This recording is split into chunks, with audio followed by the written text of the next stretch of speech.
시청자 여러분 안녕하십니까? 뉴스앤 이슈 시작합니다. 먼저 오늘의 주요 뉴스부터 보시겠습니다.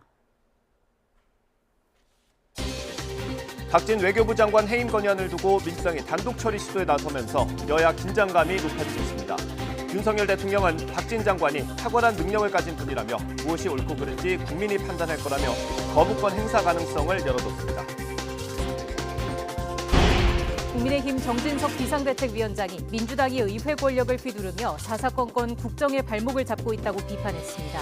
국민의힘은 오후 MBC 사장과 기자 등 4명을 명예훼손 혐의로 고발을 예고했고 민주당과 MBC는 언론 탄압이라며 반발하고 있습니다. 지난 2006년에 도입된 이후 제대로 시행된 적이 없는 재건축 초과이익 환수제도와 관련해 국토교통부가 개편 방안을 내놨습니다. 부담금 면제 기준을 높이고 1주택 장기 보유자에게 감면 혜택을 주는 방안으로 조만간 개정안 발의가 추진될 전망입니다. 코로나19 신규 확진자가 4흘 연속 3만 명대로 감소세가 이어지는 가운데 실내 마스크 착용 의무를 해제해야 한다는 여론이 높아지고 있습니다. 여당은 영유아와 초등학생 등 어린이의 실내 마스크 착용 중지를 먼저 검토해달라고 정부에 요청했습니다. 유명 작곡가 겸 사업가 돈스파이크가 마약을 투약한 혐의로 구속된 뒤 경찰은 공범에 대해서 조사를 이어가고 있습니다. 돈스파이크는 이미 과거 3차례 마약 관련 전과가 있었던 것으로 파악돼 주변 인물과 연예계로 수사가 확대될지 주목됩니다. 우크라이나 점령지의 러시아 영토 편입 주민 투표는 가짜라는 비난에도 불구하고 푸틴 러시아 대통령은 조만간 합병을 승인할 전망입니다. 하지만 미국과 EU 등 서방은 합병은 결코 인정받지 못할 것이라면서 추가 제재에 나섰습니다.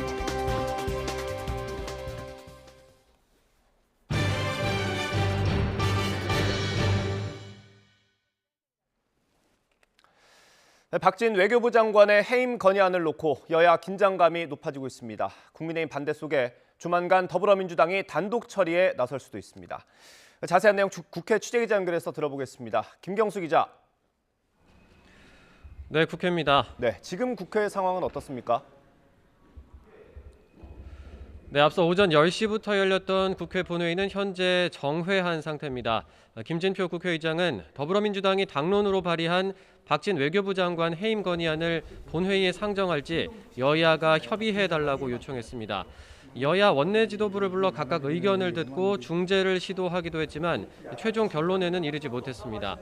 김 의장은 오후 2시까지는 여야 협상을 기다리겠다는 입장인데 이후에 김 의장이 어떻게 결정할지 관심이 쏠립니다.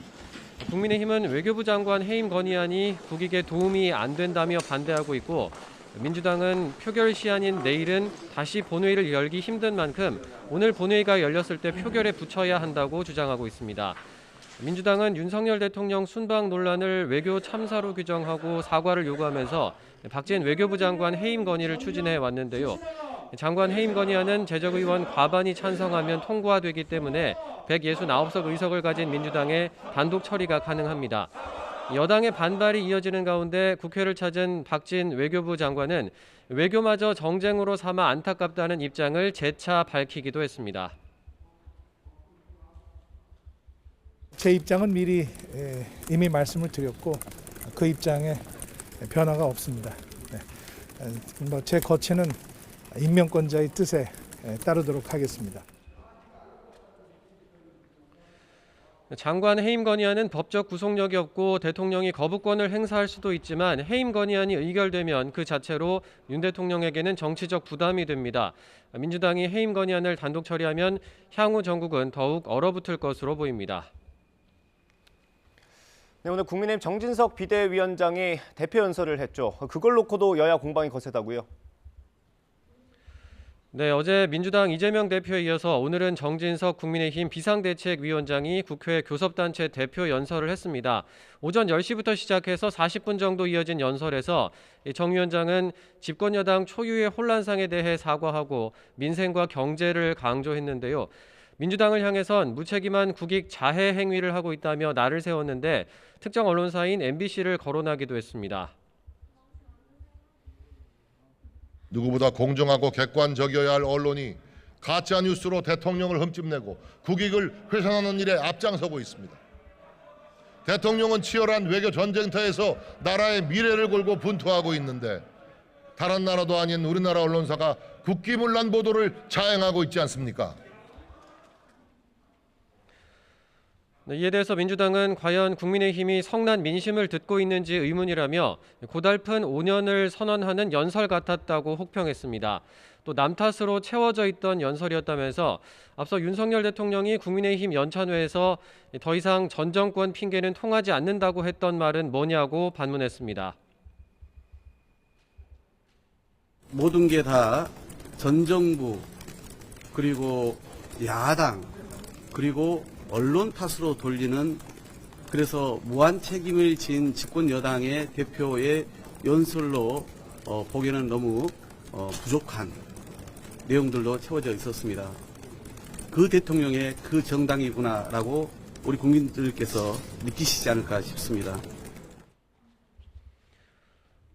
국정감사를 앞두고 윤석열 정부 실정을 부각하려는 민주당과 무분별한 정치 공세라는 국민의힘이 앞으로 계속 부딪힐 것으로 보이는데요.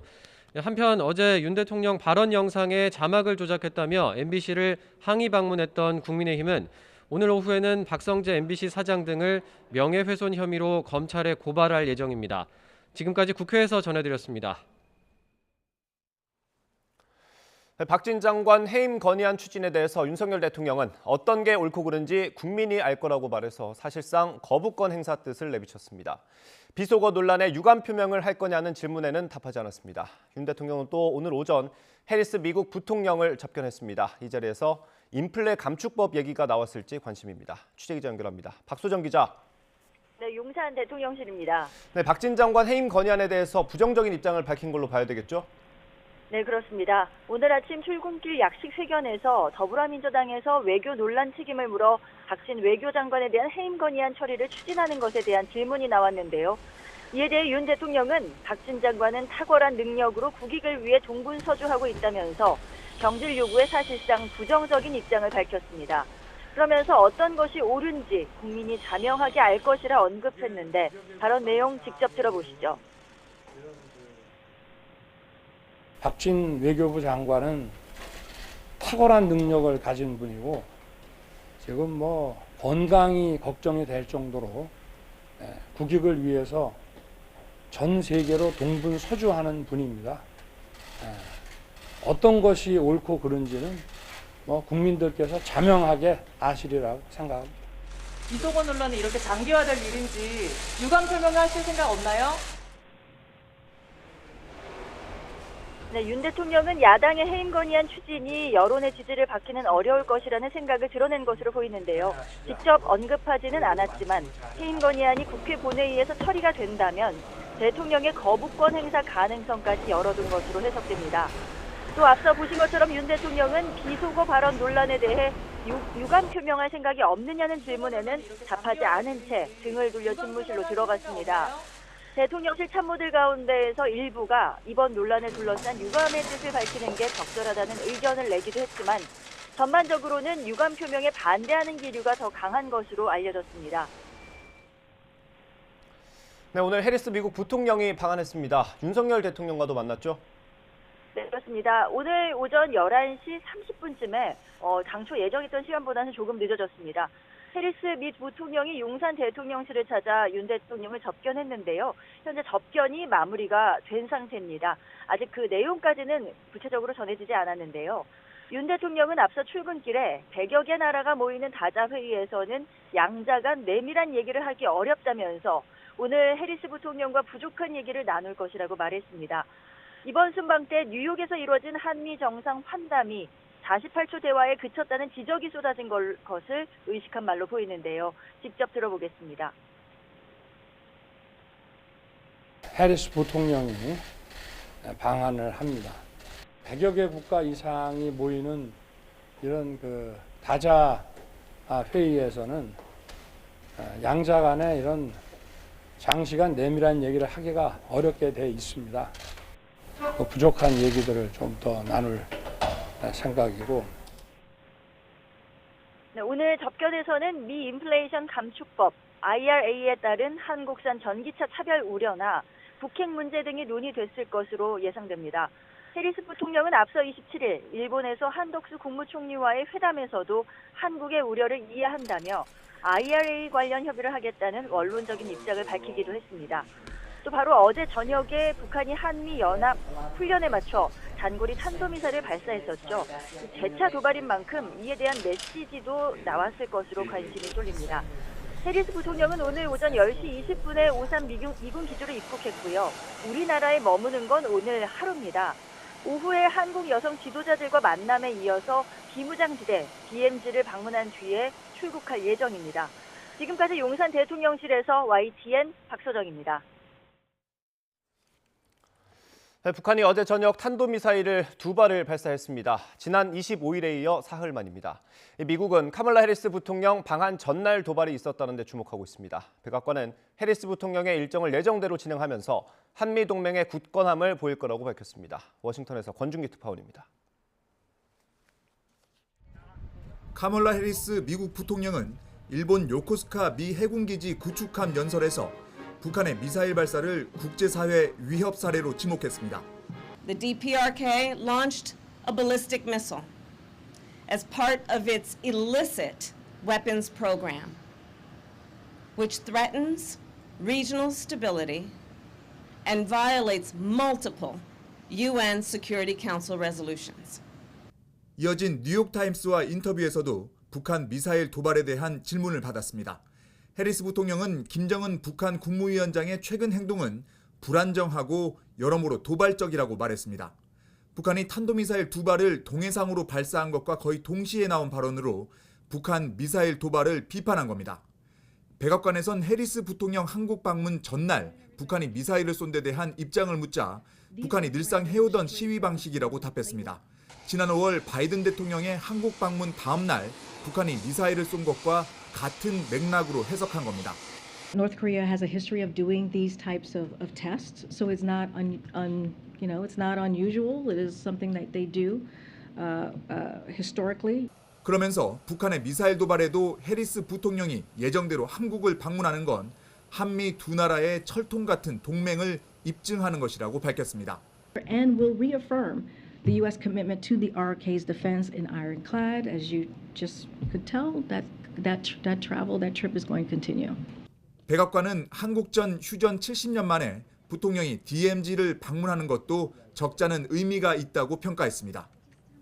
미국에선 북한이 다음 달 중순 이후 핵실험을 강행할 거란 전망이 나오면서 러시아의 핵 사용 위협과 더불어 핵 억제력을 시험받게 될 거라는 데 주목하고 있습니다. 워싱턴에서 YTN 권윤기입니다.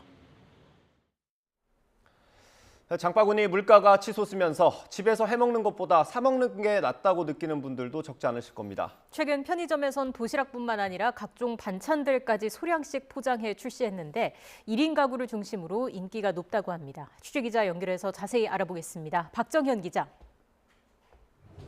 네, 서울 삼성동에 있는 편의점에 나와 있습니다. 네, 편의점에서 반찬 판매량이 급증하고 있다고요? 네, 제가 이곳에서 판매하는 두 종류의 김치를 들고 있는데요. 소용량도 80g, 130g으로 세분화돼 필요에 따라 다양하게 선택할 수 있습니다. 여기 매대를 보시면요. 젓갈부터 생선구이까지 다양한 종류의 집밥 반찬들이 소량으로 포장돼 판매하고 있습니다. 이곳에서 일하는 편의점 직원에게 직접 물어보니 이런 반찬 판매량이 꾸준하게 늘고 있다고 합니다. 목소리 직접 들어보시겠습니다. 혼자 먹기 간편하게 나온 반찬들도 전월 대비 그리고 전년 대비 꾸준하게 판매량이 늘고 있는 추세입니다. 편의점에서 이렇게 소포장돼서 내가 먹을 만큼만 사가는 게 어떻게 보면 더 합리적인 금액일 때가 있거든요. 온갖 상품이 있는 편의점이라지만 반찬 판매는 다소 생소하실 텐데요. 이곳 편의점 본사 얘기로는 반찬과 간편식 등 매출이 지난 분기 대비 25% 넘게 늘었다고 합니다. 다른 편의점들도 반찬과 간편식 매출이 일제히 급증했습니다. 올해 초부터 계속된 물가 상승세에 폭염과 태풍까지 겹치면서 반찬에 주로 쓰이는 채소류가 전월 대비 27% 넘게 오르는 등 식자재를 중심으로 가격 오름폭이 더 커졌습니다. 이런 상황에서 식재료를 일일이 사서 요리해 먹기 부담스러운 1인 가구를 중심으로 반찬 완제품이 호응을 얻고 있는 겁니다. 특히 편의점엔 여러 종류 상품이 소량씩 포장돼 있다 보니 비교적 싼 가격에 다양한 상품을 살 수 있어 소비자들을 끌어모으고 있습니다.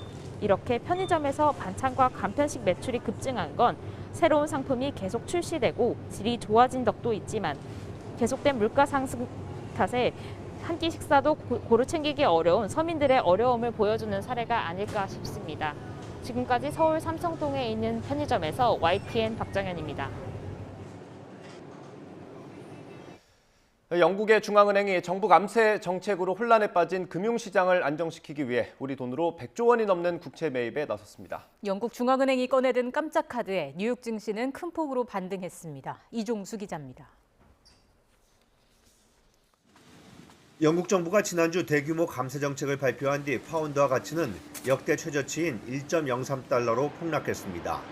국채 가격도 급락하며 금융시장이 혼란에 빠졌습니다. 영국 중앙은행은 금융시장 안정을 위해 다음 달 14일까지 장기 국채를 사들이겠다고 발표했습니다. 국채를 하루 50억 파운드씩 모두 650억 파운드, 101조 원어치를 사들이기로 했습니다. 이와 함께 금융위기 이후 사들인 국채를 다음 주부터 처분하려던 일정은 다음 달 말로 약 한 달 미루기로 했습니다. The bank, as I say, has taken the timely action that it does. It's its job to regulate financial markets, and then what the government's got to do is to provide people with that confidence. So. 영국 중앙은행의 수축책이 시장에 안도감을 주면서 연저점을 경신한 S&P 500 지수가 2% 가까이 오르는 등 뉴욕 증시는 큰 폭으로 반등했습니다. We have seen a big intervention from Bank of England today to support financial markets, where we were seeing a little bit of quite a bit of sell-off. 하지만 영국 중앙은행의 대규모 국채 매입 카드로 금리가 바로 하락하는 등 당장 효과가 있긴 하지만 이는 단기 대책일 뿐이란 지적이 나오고 있습니다. 장기적으로 영국 정부의 신뢰 문제가 해결된 것이 아닌데다 국가 채무 부담이 늘고 경기 침체 가능성이 더 커진다는 우려의 목소리가 높아지고 있습니다. YTN 이종수입니다. 작곡가이자 사업가로 알려진 돈 스파이크가 마약을 투약한 혐의로 구속된 가운데 경찰은 공범 8명을 입건해서 수사를 이어가고 있습니다. YTN 취재 결과 돈 스파이크는 이미 여러 차례 마약 전과가 있던 것으로 파악돼 수사가 더 확대될 것으로 보입니다. 취재 기자 연결해서 자세히 알아보겠습니다. 임성재 기자. 네, 사회일보입니다. 네, 돈 스파이크에게 이미 여러 차례 마약 관련 전과가 있는 것으로 드러났다고요? 네, 마약 투약 혐의로 구속된 돈 스파이크가 이미 과거에 비슷한 혐의로 여러 차례 처벌받은 사실이 드러났습니다. YTN 취재 결과 돈 스파이크는 3차례 마약류 전과가 있는 것으로 파악됐습니다. 앞서 돈 스파이크는 어제 영장심사 뒤 취재진 질문에 마약을 시작한 게 최근이라고 답했는데요. 이 사실과 배치되는 정황이 드러나면서 돈 스파이크의 마약 혐의와 관련된 인물이 더 늘어날 수 있다는 관측도 나옵니다. 돈 스파이크 얘기 직접 들어보겠습니다. 다 제 잘못이고요. 조사를 성실히 임해서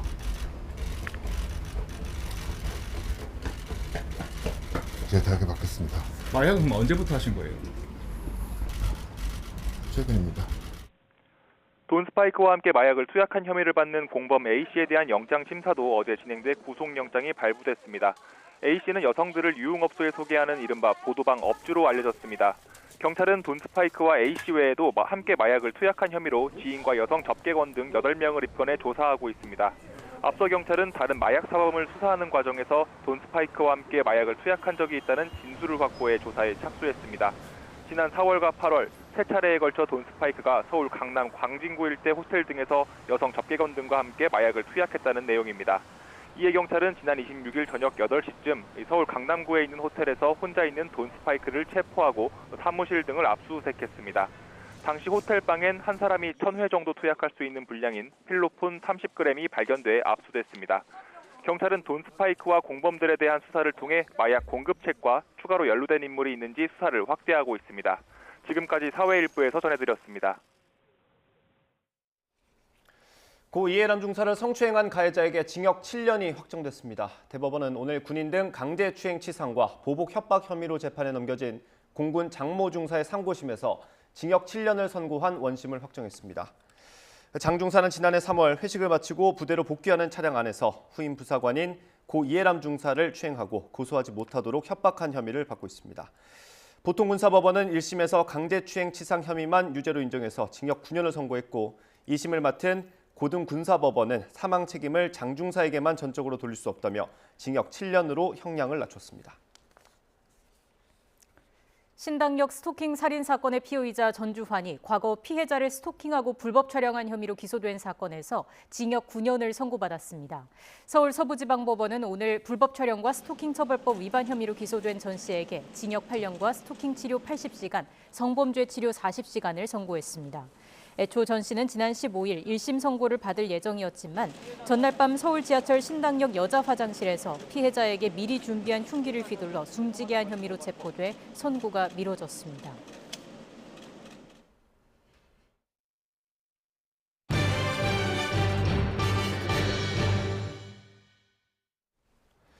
코로나19 신규 확진자가 사흘 연속 3만 명대를 기록하며 감소세를 이어갔습니다. 실외 마스크 의무화가 모두 해제된 가운데 성인의 절반 이상은 실내에서도 마스크를 벗어도 된다고 생각하는 것으로 조사됐습니다. 취재기자 연결합니다. 최명신 기자. 네, 최명신입니다. 네, 신규 확진자 현황부터 자세히 전해주시죠. 네, 오늘 0시 기준 코로나19 신규 환자는 3,881명입니다. 어제보다 5천여 명 줄었습니다. 일주일 전보다 2천여 명, 2주 전보다는 4만 명 이상 줄며 감소세를 이어갔습니다. 목요일 기준으로는 지난 7월 7일 이후 12주 만에 최저치입니다. 위중증 환자는 전날보다 12명 줄어든 363명으로 이틀 연속 300명대를 기록했습니다. 사망자는 하루 사이 46명 늘어 누적 28,364명이 됐습니다. 이번 주부터 실내 마스크 착용 의무가 해제된 가운데 성인 절반 이상은 실내 마스크도 벗어도 된다고 생각하는 것으로 나타났습니다. 이런 내용은 서울대 보건대학원 유명순 교수 연구팀이 만 18세 이상 전국 성인 남녀 1,000명을 대상으로 실내 마스크 착용 의무와 관련한 인식 조사를 벌여 얻은 결과입니다. 조사 결과 실내 마스크 착용 의무를 해제 가능하다고 보는 사람은 전체의 55%, 해제 불가능하다고 보는 사람은 41.8%로 나타났습니다. 마스크 해제에 대한 긍정적인 인식은 남성이 여성보다 13%포인트 이상 높았습니다. 또 연령이 낮을수록 마스크 의무 해제를 더 긍정적으로 생각했는데요. 20, 30대는 64.6%가 해제 가능하다고 봤고 40, 50대는 56.6%, 60세 이상은 49.2%가 마스크 해제가 가능하다고 생각했습니다. 코로나19 확진 경험 유무에 따라서도 찬성률이 다소 차이가 났습니다. 확진 경험이 있는 사람들의 60.3%, 확진 경험이 없는 사람들의 54.3%가 해제에 찬성했습니다. 정부가 코로나19 출구 전략에 속도를 내고 있는 가운데 당정이 오늘 협의회를 열고 방역 완화 조치를 논의했습니다. 국민의힘은 이 자리에서 영아와 유아, 초등학생의 실내 마스크 착용 중지를 검토해달라고 정부에 요청했습니다. 또 해외 입국 후 PCR 검사 폐지와 요양병원 대면 면회 허용도 제안했습니다.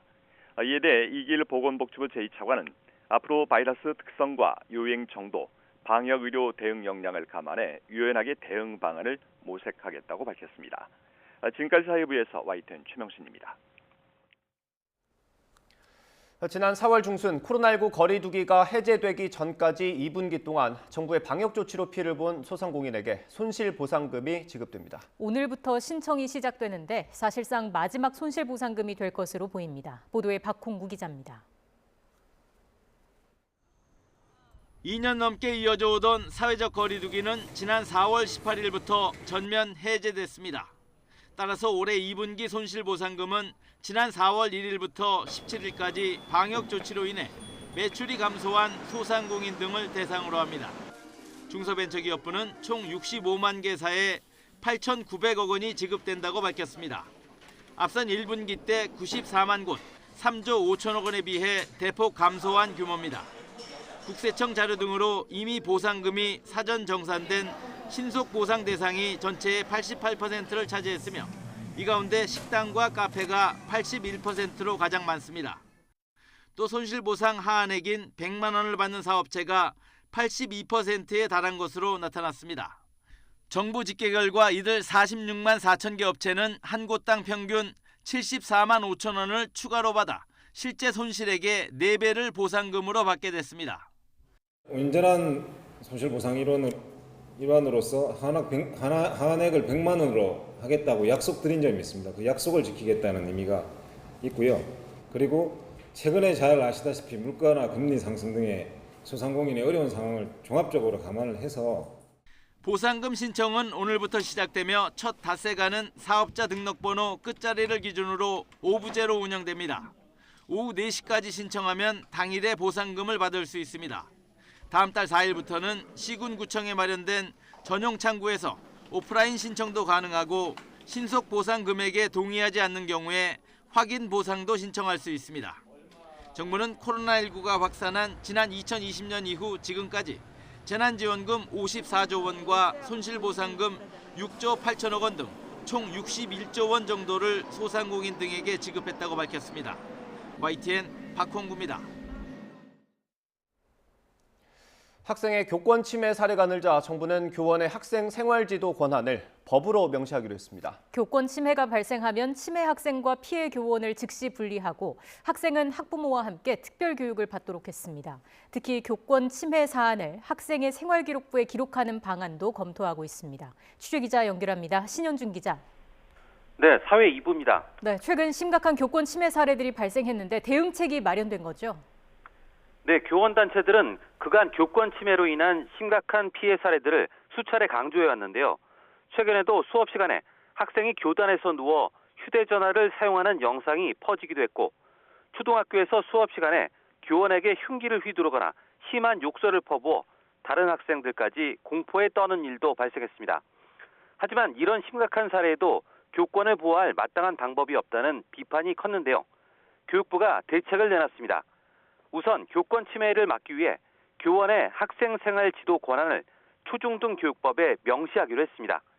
이제까진 교권 침해가 발생해도 교사가 학생을 직접 지도할 권한이 현행 법상에 없어서 수사기관에 고발하거나 교권 보호위를 열어야 했는데 분쟁이나 민원으로 이어져 피해 교사가 2차 고통을 당하는 경우도 있었습니다. 교원단체는 생활지도권이 법제화되면 수업 방해 행위가 심각한 경우 교사가 학생을 직접 지도할 법적 근거가 생기기 때문에 보다 적극적으로 문제 상황을 통제할 수 있을 것으로 기대하고 있습니다. 또 중대하고 긴급한 교권 침해가 발생하면 침해 학생을 출석 정지하는 등 피해 교원과 즉시 분리하기로 했습니다. 더불어 학부모 책임도 강조되는데요.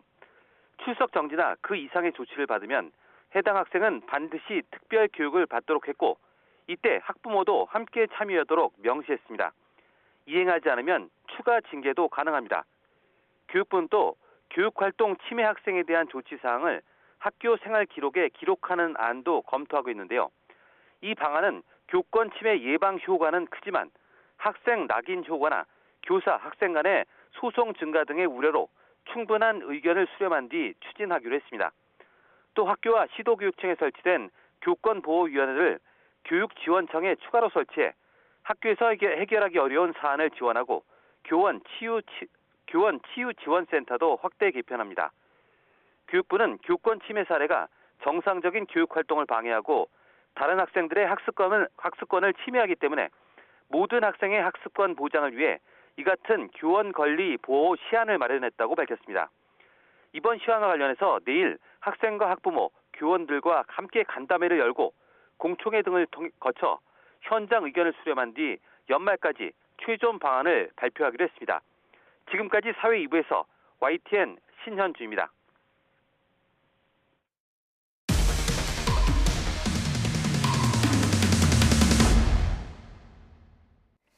경북 지역의 한 교도소 교도관이 재소자에게서 1,000만 원어치의 금품을 받고 편의를 제공한 정황이 YTN 취재 결과 확인됐습니다.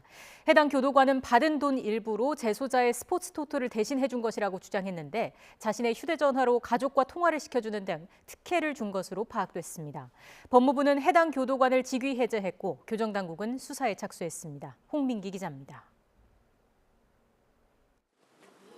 청송교도소라 불렸던 경북 북부 제3교도소 20대 재소자 A씨는 지난달 50대 교도관 B씨에게 100만 원을 줬습니다. 이후 다시 500만 원과 300만 원을 B씨의 차명 계좌로 이체했는데 교도소 안에서 가족에게 전화해 송금을 부탁했습니다. 내 좀 급하게 좀 쓸 게 있어서 가는데 돈 이체 좀 해줘. 얼마? 300만 원 정도. B 교도관이 받은 금품은 현금 900만 원과 백화점 상품권 100만 원, 모두 1,000만 원 상당이었습니다. 비교도관은 A씨에게 자신의 휴대전화를 빌려주는 등 특혜를 제공했고 적발될 것을 우려해 A씨 가족에게 통화 기록까지 지우라고 했습니다. 부정 물품을 직접 맡아줬던 사실을 A씨 가족에게 털어놓기도 했습니다. 급하다고 통사정을 하더라고요. 그래갖고 제가 고데기하게 전화기를 사용하게 해줬는데 저도 이런 게 문제가 될 수 있거든요. 네, 그러니까 바로바로 지우시면 되고. 하지만 이후 비교도관과 사이가 틀어진 A씨가 교도소 측에 이런 사실을 신고했고 해당 교도소가 조사에 나선 데 이어 관할 지방교정청이 수사에도 착수했습니다. 논란이 불거지자 비교도관은 뒤늦게 원금의 이자까지 얹어 갚으며 수습에 나섰습니다. 또 일부 현금의 경우 자신이 스포츠 토토를 하는데 A씨도 이를 하고 싶어해 받은 돈이라고 주장한 것으로 알려졌습니다. 법무부는 지난 15일 비교도관을 직위 해제하고 수사 결과에 따라 엄정하게 처벌하겠다고 밝혔습니다. 지난 6월에도 경북 포항교도소 교도관이 재소자에게서 뒷돈을 받아 적발됐고 그보다 앞서 부산구치소 교도관은 재소자들에게서 3천만 원을 받아 징역 3년을 선고받기도 했습니다. 한동훈 장관은 취임 직후 교정공무원 처우 개선 방안을 내놓으며 사기 진작에 힘쓰고 있지만 일부 공무원의 비위가 찬물을 끼얹고 있습니다. YTN 홍민기입니다. 코로나 위기가 한창일 때 생활치료센터 운영 계약 등을 잇따라 따낸 것으로 드러난 여행업 단체 회장의 업체가 인건비를 가로챈 혐의로 고발돼 수사를 받고 있습니다. 현재 적용된 혐의는 사기지만 이후에 국고 횡령 등이 인정되면 관계자들이 받는 처벌은 더 무거워질 수 있습니다. 보도에 김철희 기자입니다. 최근 YTN 단독 보도를 통해 여행업 단체 회장이 끈 업체가 생활치료센터를 위탁 운영하면서 인건비를 과다 청구했다는 의혹이 제기됐습니다. 업체 가운데 한 곳이 지난 1월부터 5월 사이 서울 영등포구 생활치료센터를 운영하는 과정에서 임금을 부당 청구한 사실도 추가로 확인됐습니다. 이미 그만둔 인력이 2달간 일한 것처럼 속인 건데 관련 대금은 1,384만 원에 달합니다. 업체와 49억 원 규모의 계약을 체결했던 서울 영등포구청은 사실관계를 확인한 뒤 허위 청구한 대금을 모두 환수했다고 밝혔습니다. 2달 동안에 허위로 근무를 안 했는데 근무했다고 허위로 청구한 분 한 명이 계셨대요. 그분을 확인한 거를 우선 환수 조치한 겁니다. 하지만 정확히 어떤 과정을 거쳐 허위 청구가 발생했는지는 확인되지 않고 있습니다. 이에 구청은 관련 자료를 보여달라고 요구했지만 업체가 이를 거부하면서 지난 5월 경찰 고발이 진행됐습니다. 고발이 있고 넉 달 정도가 지났지만 경찰 수사는 여전히 걸음마 단계입니다. 고발장을 접수한 경찰은 업체 측을 한번 불러 조사했는데 이후 근무자와 업체, 지자체 사이 정확히 어떤 내용의 계약이 있었는지 들여다볼 예정이라고 설명했습니다. 전문가들은 만약 돈을 빼돌린 뒤 유용한 것이 확인된다면 고발장에 적시된 사기가 아니라 위계에 의한 공무집행 방해 혐의도 적용할 수 있다고 지적합니다. 임금을 청구한 기관에 대한 사기죄 또는 위계에 의한 공무집행 방해 형법상 성립할 여지가 있고 민사상으로도 부당이득에 대해서 반환 청구를 해야 될 여지가 있을 것 같아요. 만약 인건비뿐 아니라 수백억 원 규모의 수의계약 과정에도 문제가 있었던 것으로 확인되면 관계자들에게 국고 손실 혐의까지 적용될 수 있습니다. YTN 김철입니다. 파도를 막기 위해 바닷가에 설치해놓은 콘크리트 구조물 테트라포드에서 추락 사고가 끊이질 않고 있습니다. 구조상 한 번 떨어지면 목숨을 잃을 만큼 위험하지만 안전 불감증은 여전합니다. 송세혁 기자가 취재했습니다. 지난 25일 속초 장사항 방파제에서 낚시하던 70대 남성이 테트라포드 사이 5m 아래로 떨어져 숨졌습니다. 이런 사고 위험 때문에 방파제마다 출입을 막기 위한 울타리를 쳐놨지만 소용이 없습니다. 좋은 낚시 자리를 차지하기 위해 울타리 너머 아찔한 테트라포드 사이를 서슴없이 다닙니다. 심지어 슬리퍼 차림도 보이고 하나같이 구명조끼도 입지 않았습니다. 위험하진 않아요. 테트라포드는 표면이 둥근 데다 미끄러운 해조류가 낀 곳이 많아 조금만 발을 헛디뎌도 추락할 위험이 큽니다. 높이도 5m 안팎으로 한 번 떨어지면 치명상으로 이어지는 경우가 많고 탈출과 구조도 어렵습니다. 네, 테트라포드 사고는 사고 발생 시 공간이 좁고 미끄럽기 때문에 구조에 어려움도 있지만 야간이나 파도 소리 등으로 요구 조작을 인지하지 못하는 경우가 많습니다.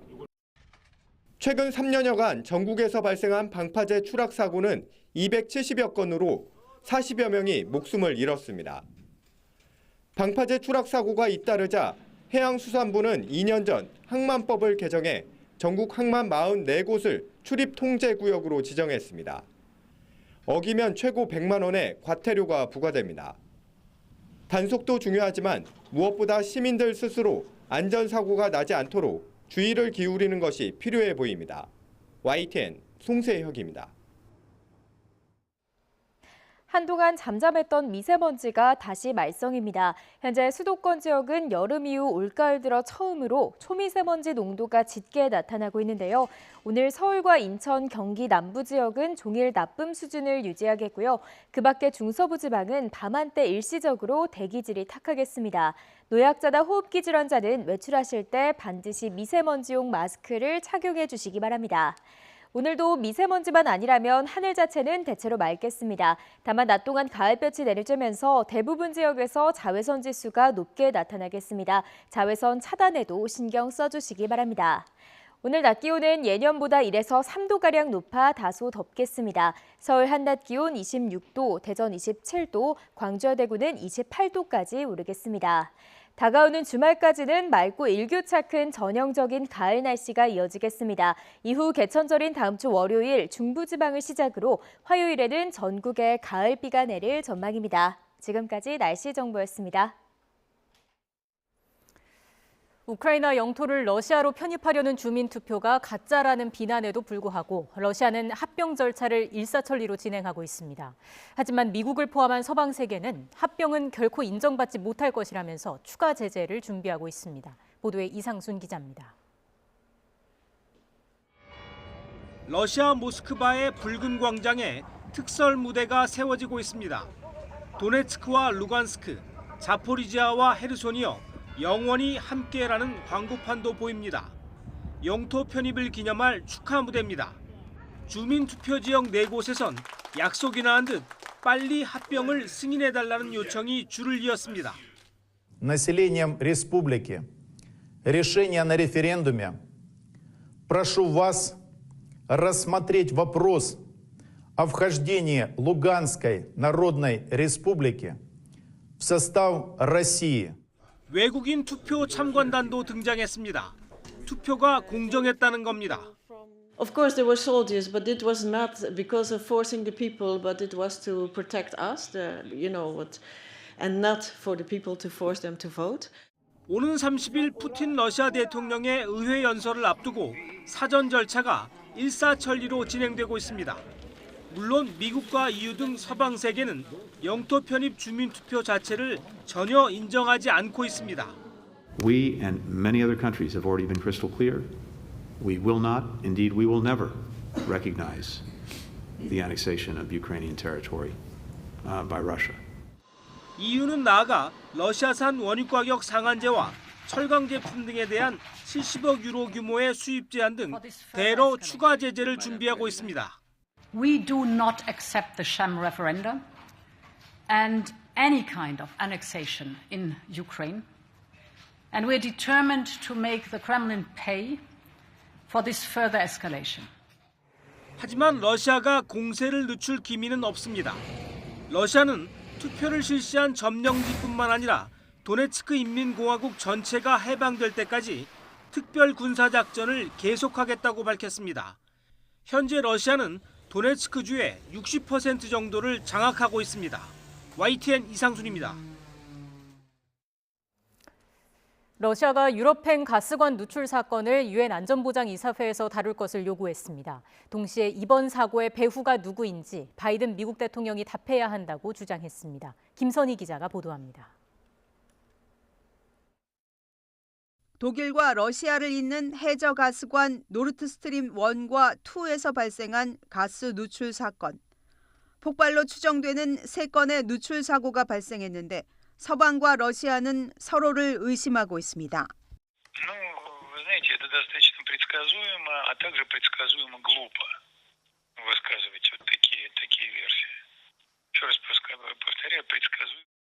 급기야 러시아는 유엔 안보리 회의 소집을 요청하겠다고 밝혔습니다.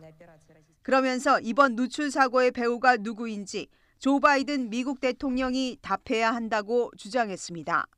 바이든 대통령이 지난 2월 러시아가 우크라이나를 침공하면 노르트스트림2는 더 이상 없을 것이라 말했는데 위협을 실행에 옮긴 것 아니냐는 겁니다.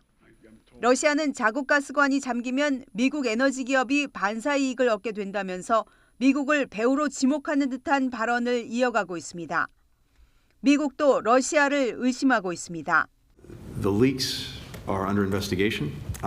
There are initial reports indicating that this may be the result of an attack or some kind of sabotage. 영국 국방부는 러시아가 수중 차량으로 폭발물을 비밀리에 실어 나른 것으로 보고 있습니다. 유럽연합은 조사에 착수했지만 조심스러운 입장입니다. Ce que je peux dire aujourd'hui, c'est qu'évidemment, tout est mis en œuvre pour identifier l'origine des événements qui se sont produits et donc. 덴마크는 사고 주변 해역에 선박 운항을 금지하고 노르웨이는 자국 가스 시설에 군대를 배치했습니다. 유럽의 에너지 위기가 고조된 시점에서 불거진 가스관 누출 사고로 미국과 러시아, 주변국들의 긴장감이 높아지고 있습니다. YTN 김선입니다.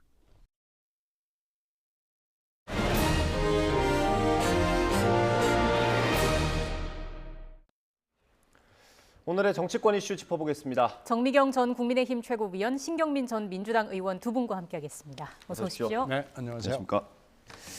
어제 민주당 이재명 대표가 교섭단체 대표 연설을 했고요. 오늘은 정진석 국민의힘 비대위원장이 연설을 했습니다. 저희가 요약을 해봤습니다. 한번 들어보고 대답 이어가겠습니다. 먼저 국민 여러분께 진심으로 송구스럽다는 말씀을 드립니다. 기울어진 의회 권력의 난맥을 탓하기에 앞서 집권여당 비상대책위원장으로서 저희들의 부족함을 솔직하게 고백하고 송구스럽다는 말씀을 드립니다. 지금 민주당은 어떻습니까? 정권 교체라는 명백한 현실마저 부정하고 있지 않습니까? 마지막 손에 남은 국회 권력을 휘두르며 사사건건 국정의 발목을 잡고 있습니다. 전직 대통령도 잘못이 있으면 감옥에 보내는 것이 지엄한 대한민국의 법인데 도대체 누가 예외가 될 수 있다는 말입니까? 사법을 정치에 끌어들여 이를 막으려 든다면 국민들께서 결코 용납하시지 않을 것입니다. 저는 대통령과 국회 다수당 대표가 언제든 만나지 못할 이유가 없다고 생각합니다. 회담의 형식도 얽매일 필요가 없습니다. 협치만 제대로 될 수 있다면 저는 여당 대표 패칭도 얼마든지 받아들일 수 있습니다. 네, 일단 교섭단체 대표 연설 첫 시작을 비대위 출범을 둘러싼 가처분 신청에 대한 사과로 좀 시작을 하는 것 같았고요. 야당에 대한 비판이 좀 많았습니다. 톤을 높인 부분 보시면 알겠지만 이재명 대표에 대한 얘기거든요. 어떻게 보셨어요? 뭐 할 걸 해야죠. 근데 지금 국내 정세를 뒤엎고 있는 것은 이준석 사태, 그리고 뉴욕 비속어 사태, 그리고 이제 이재명, 김건희 수사 내지는 수사 촉구, 뭐 이거 세 가지예요. 근데 실제 문제는 경제 문제가 제일 크죠. 네. 그리고 국제 문제하고 지금 오버랩이 되어 있는 상황인데요. 실제 문제하고 지금 정치권이나 일반의 관심을 갖고 있는 문제하고는 좀 너무 동떨어져 있습니다. 이런 상황에서 여당 대표가 이런 연설을 하는 좋은 기회가 있다면 저 같으면 다르게 했겠어요. 훨씬 더 진지하게 하고 지금 이럴 때가 아닙니다. 뭐 이런 얘기를 섞어가면서 쓸 것 같아요. 예. 근데 좀 약간 포커스가 달라졌다고 그럴까? 아웃이다 그럴까? 뭐 그런 얘기를 했고요. 뭐 다 옳은 얘기 했는데 이 얘기들이 얼마나 현실성을 가질 수 있을지 그리고 현실화될 수 있을 것인지 좀 회의적입니다. 어떻게 보세요? 어떤 점을 좀 강조하고 싶었던 걸로 보시나요? 결국은 이제 이재명 대표에 대해 초점을 맞출 수밖에 없었을 거예요. 네. 지금 왜냐하면 그 야당 대표가 어찌됐든 지금 수사를 받고 계시는 이재명 대표잖아요. 예. 네. 근데 그분이 나와서 사실 어제 저도 좀 황당하다는 생각이 들었는데 만약에 보통의 그냥 그 상식적이고 양심을 가지신 분이면요. 그러니까 일반적인 그냥 우리 같은 사람들도 예. 예를 들면 본인이 수사를 받고 있는데 그다음에 그 면책 특권, 네. 말하자면 그 면책 특권을 얻기 위해서 수사를 좀 피해 보고자 그렇게 해서 그 금배지가 필요했고, 그다음에 그렇게 많은 분들이 대표하면 안 된다. 사법 리스크가 있기 때문에 민주당을 위해서도 바람직하지 않다. 그렇게 많이 얘기했음에도 불구하고 이재명 대표는 나와서 대표가 됐잖아요. 네. 그러니까 결국은 그 본인의 그 수사를 좀 어떻게 좀 해보려고 하는 거, 면책 받아보고 싶어서 한다는 거 다 이미 많이 알고 있다니까요. 본인이 아무리 많이 아니라고 해도 그러신 분이 나오셔가지고 본인의 그거하고는 전혀 상관없이 남 얘기하듯이 면책 특권 내려놓겠습니다. 뭐 면책 특권 뒤에 숨어서 뭐 하는 거 안 하겠다. 예. 막 이렇게 얘기하니까 이렇게 좀 듣는 사람들 입장에서 되게 황당한 거예요. 네. 그러니까 그런 부분에 초점을 맞춰서 정진석 그 비대위원장이 얘기하신 게 아닌가. 저는 그렇게 느껴집니다. 예. 저희가 앞서 영상에서는 포함이 안 됐는데 이 비속어 논란에 대해서도 강하게 반박을 했거든요. 그 내용을 조금 읽어드리면 정상 외교에 나선 대통령을 향해서 마구잡이식 흠집 내기를 넘어 저주와 징후를 퍼붓고 있다. 이런 표현이 있고요. 제3세계 국가들에서도 찾아볼 수 없는 무책임한 국익 자해 행위다. 이렇게 언급을 했거든요. 어떻게 보세요? 글쎄, 뭐 그렇게 볼 수 있는지 모르겠어요. 일단 외교는 엉망진창이 된 건 맞죠. 우리나라 외교의 사실 큰 축이 최대 축이죠. 미국하고 일본, 그리고 중국하고 러시아 4대 강국 외교인데 이번에 두 개 축에서 제대로 된 외교, 기본이 안 된 외교를 보여준 건 맞고요. 예. 더군다나 이렇게 된 것을 지금 비속어 논란으로 그나마도 다 덮어버렸습니다. 이거 미국하고 일본 외교를 복귀할 여유를 갖지 못했는데요. 지금 자꾸 이 얘기를 이렇게 에스컬레이트 시키는 것은 대통령과 대통령실입니다. 이게 지금 딱 만 일주일 된 거 아니겠어요? 예, 맞습니다. 지금 이 시간부로 해서. 예. 만 일주일 동안 우리가 지금 지지고 볶고 이렇게 난리를 치는데 전 세계 어느 나라도 이거에 대해서 관심을 가진 나라나 관계자가 사실 없습니다. 우리가 지금 관계자라고 얘기하는 미국의 의회나 대통령실이나 간에 관심이 없어요. 뭐라고 하는지, 마날리는지 뭐 휘날리는지 뭐 이거 전혀 관심도 없고요. 이거에 대해서 지금 우리만 이러고 있는 거거든요. 네. 그러니까 이걸 빨리 조속히 끝내고 우리의 현안으로 돌아가는 것이 맞는데 이것을 할 수 있는 사람은 대통령과 대통령실입니다. 그리고 여당도 여기에 부안해동하지 말고 이거 가지고 할 때는 아니고요. 이게 지금 다른 사안하고 조금 다릅니다. 네. 뭐냐면은 그 욕설, 비속어를 쓴 비디오가 있거든요. 그 비디오를 누가 무슨 뭐 짜집기를 한 것도 아니고 거기다가 음성 녹음을 한 것도 아니고 그게 있으니까 그거에서 출발을 해서 그거에서 끝내고 그걸로 사과할 게 있으면 사과하고 정리하고 끝내야죠. 이 아무도 관심 갖지 않는 이 문제를 가지고 우리나라만 이렇게 한다는 것은 소모적이고요. 예. 더군다나 대통령이 앞장서서 이렇게 한다는 건 저는 꿈에도 상상하지 않았습니다. 대통령이 직접 나서서 해명을 하고 사과를 하게 될까요? 아니 저는 이렇게 생각해요. 아무도 관심 갖지 않는 걸 관심 갖도록 전 세계적으로 만들어버린 그 분이 누구신가요? 묻고 싶은 거예요. 네. 제가 지난주 일주일 전에도 말씀드렸지만 네. 최초 이 방송을 내보내고 자막을 입힌 사람들. 사실 지금 MBC에 대해서 그래서 국민들께서 저는 대통령이 사과를 해야 된다, 하지 말아야 된다, 뭐 이걸 대통령실에 책임이 있다 없다 그 이전에 바로 그 부분을 한번 짚어봐야 된다고 저는 생각을 하는 거예요. 네. 과연 이게 지금 뭐 전문가들도 잘 모르겠다, 헷갈린다. 그리고 지금 MBC 내부에서 제3노조가 얘기하고 있잖아요. 아무튼 그 안에 있는 정보를 갖고 있는 식구들이 그 뉴스룸에서도 이거를 헷갈릴 정도로 의견 일치를 못 본 거 아닙니까? 근데 막 마치 환호하듯이 대통령이 뭔가 실수한 거에 대해서 그렇게 얘기를 했다는 이런 보도들을 접하고 사실 되게 놀랬던 거예요. 지난주 이 시간에는 그런 내용들을 전혀 모르는 상태에서 그냥 대통령이 그 미국에 대해서 실수하신 거구나 이렇게만 우리는 받아들였잖아요. 자막을 보고. 근데 시간이 지나면서 그게 아니라는 게 지금 나오고 있어요. 왜냐하면 지난주에도 제가 말씀을 드렸지만 방송은요. 더군다나 대통령에 대한 워딩이에요. 발언이에요. 그다음에 세 번째는 뭐냐면 한미 동맹의 이게 지금 굉장히 중요한 지점일 수가 있잖아요. 그러면 그런 부분이라면 처음에 이걸 캐치한 그 방송은 반드시 대통령 또는 대통령실에 확인을 해야 됩니다. 그리고 답변 드릴 때까지 이 방송하면 저는 안 된다고 봐요. 그다음에 두 번째는요. 그렇게 불확실한 상황 속에서 어떻게 자막을 그렇게 단정적으로 미국이라는 단어를 그렇게 집어넣어서 전부 다 대한민국 국민이 그걸 사실로 받아들이게끔 했느냐.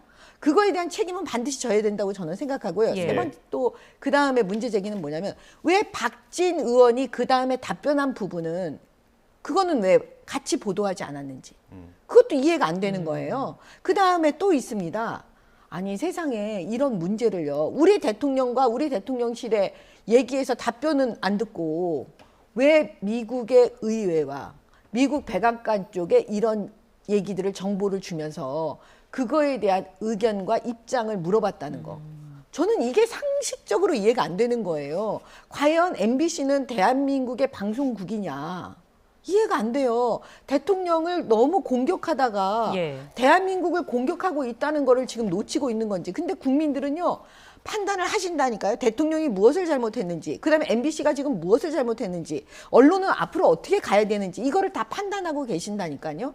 그거는 흑백 논리가 아니고요. 다 정확하게 저는 보고 있다고 봐요. 이 부분에 대해서 MBC는 얘기를 해야 되고 그다음에 민주당은 이 MBC하고 부하 내동해서 계속 지금 이거 당연한다듯이 미국에 대해서 대통령이 실현했다는 식으로 지금 만들어 갔었잖아요. 같이. 지금도 똑같이 그 얘기를 하고 있더라고요. 그러니까 이런 부분에 대해서 그 민주당도 입장을 밝혀야 됩니다. 왜냐하면 상식적으로도요. 미국 의회는 민주당이 장악하고 있습니다. 그다음에 지금 바이든 대통령은 민주당 사람이에요. 바이든 대통령이 뭘 하는 거를 민주당 의회가 반대할 이유가 없어요. 미국 국회에서. 그렇기 때문에 이거는 당연히 우리 대통령이 내가 1억 달러 1억 불 준다고 했는데 그거 우리 국회에서 반대하면 그거 어떡하냐 내가 입장이 난처하지 않냐. 이런 자조적인 얘기였다는 게 저는 그냥 상식적으로 지금 받아들여지거든요. 그러니까 이런 부분에 대해서 야당과 민주당과 MBC는 입장을 먼저 밝혀야 합니다. 일주일 동안 참으셨던 얘기를 다 하시는 것 같습니다. 일단 야당에서는 매끄럽지 못했던 순방 일정의 모든 걸 다 포함해서 박진 외교부 장관이 책임을 져야 된다는 입장이고요. 해임 건의안을 냈고 오늘 표결을 추진하고 있습니다. 윤석열 대통령도 이거에 대해서 입장을 밝혔는데요. 저희 영상이 준비가 돼 있을까요? 윤석열 대통령 발언 좀 들어봤으면 좋겠습니다. 함께 들어보겠습니다. 박진 외교부 장관은 탁월한 능력을 가진 분이고 지금 건강이 걱정이 될 정도로 국익을 위해서 전 세계로 동분서주하는 분입니다. 어떤 것이 옳고 그른지는 국민들께서 자명하게 아시리라고 생각합니다. 이런 의문이 좀 들긴 합니다. 이게 해임을 할 정도, 해임 건의를 할 정도의 사안이 되는가? 지금 미국하고 일본 외교에 있어서는 하여튼 큰 실수가 있었던 거고 이걸 하나하나 장관이 점검을 했더라면 이렇게 안 가고요. 지금 정 의원께서 말씀을 하시니까 그런데 MBC한테 책임을 다 뒤집어 씌우는 건 그쪽 지금 프레임입니다. 미국 괄호 열고 이렇게 미국이라고 쓴 부분에 대해서는 사실은 뉴욕 프레스센터에서 대통령실 관계자까지 포함을 해서 거기서도 아마 수십 번, 수백 번 듣고 미국 의회를 얘기하는 국회로 잘못 얘기한 거 아니야라는 어떤 일종의 다수파들이 있었을 거고요. 그리고 박진 장관의 얘기나 백악관 의견 이 문제는 저는 본질적인 문제는 아니라고 봐요. 백악관에 물어본 사람이 있는지 없는지 모르겠지만은 수없이 많은 사람들 중에 누군가가 했을 수도 있고 안 했을 수도 있고 그런데 이 중요한 문제가 아니고요. 문제는 비디오 5초짜리, 4초, 5초짜리 비디오에 비속어가 들어가 있었다는 것이고요. 그것이 다 말하자면은 뭐 문제가 되느냐? 뒷부분은 저는 문제 안 된다고 봅니다. 그게 날리면이든 바이든이든 뭐 쪽이라는 단어 쓸 수 있죠. 근데 이제 앞에 그 XX라는 것은 그게 미국 국회건 한국 국회건 간에 그건 잘못한 거죠. 예. 그 솔직히 인정하고 거기서 일을 마무리했으면 이게 일주일 동안 이렇게 국내를 들끓게 해서 결국은 해외의 모든 사람들이 관심 있는 사람들이 알고 이게 지금 정보 보고가 되고 보도가 되면서 연말에 있는 에이펙 등 뭐 굉장히 아셈인데 그 외교 다자 외교 일정이 굉장히 많습니다. 여기 가가지고요 우리나라 대통령이 조롱거리가 됩니다. 뒤에서 얼마나 쑥덕쑥덕 하겠어요. 더 이상 할 일이 아닙니다. 그리고 잘못한 건 잘못한 거고요. 뭐 MBC 손가락질하고 그럴 일도 아니고요. 네. 이걸 왜 이렇게 됐냐라고 더군다나 수사를 하겠다? 수사 이거 되지도 않고 수사를 한들 혐의도 없어요. 기껏 해봐야 이제 명예훼손을 거기다가 적용하겠다는 건데 그렇게 될까요? 저는 빨리 대통령을 설득해서 여당과 대통령실 참모들이 대통령을 설득해서 대통령이 마무리할 수 있게 하는 것이 진짜 국익을 위한 거고요. 진짜 동맹 어쩌고 그러는데 동맹 대상인 백악관이나 미국 의회는 아무도 신경 쓰지 않습니다. 길을 막고 워싱턴 시내에 가서 물어보십시오. 아무도 신경 쓰지 않습니다. 아무 문제 없습니다. 예, 오늘 또 해리스 부통령이 방한을 했으니까 이 문제에 대해서 또 이야기가 나올지도 궁금하고요. 그걸 얘기할 리가 없죠. 한번 또 지켜보겠습니다.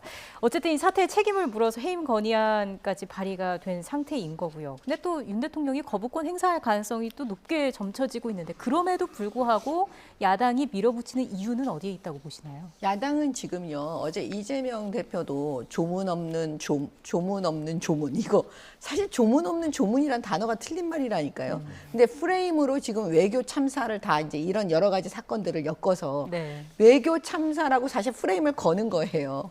아까 신경민 의원님은 이쪽에다 프레임이라고 얘기하지만 사실 여기서 지금 이 문제를 확대한 건 MBC가 맞거든요. 그다음에 미국엔 관심 없어요. 미국은 사실. 근데 이걸 관심 있게 계속 만들었으니까 생각해 보세요. 만약에 우리가 대통령이에요. 각자가 국민들께서도 한번 생각을 해보셔야 될 것 같아요. 근데 대통령인데 지금 밖에 나가서 외교하고 막 지금 온초 집중으로 하고 있는데 국내에서 막 이런 보도를 만들어가지고 사실은 해외에 알린 거나 마찬가지예요. 그러면 거기서 다른 나라국에서 사실은 우리 대통령을 어떻게 쳐다보겠습니까? 그런 걸 생각하면 저는 이 부분은 그냥 넘어갈 수가 없는 거예요. 그다음에 신경민 의원님 말씀 중에 그렇죠. 대통령이 사과할 수 있습니다. 근데 만약에 이런 사태가 없었다면 그러니까 제 얘기는 뭐냐면 이런 걸 만약에 발견했어요. MBC가 내보내고 싶어요. 그러면 자막 없이 그냥 내보냈어야지.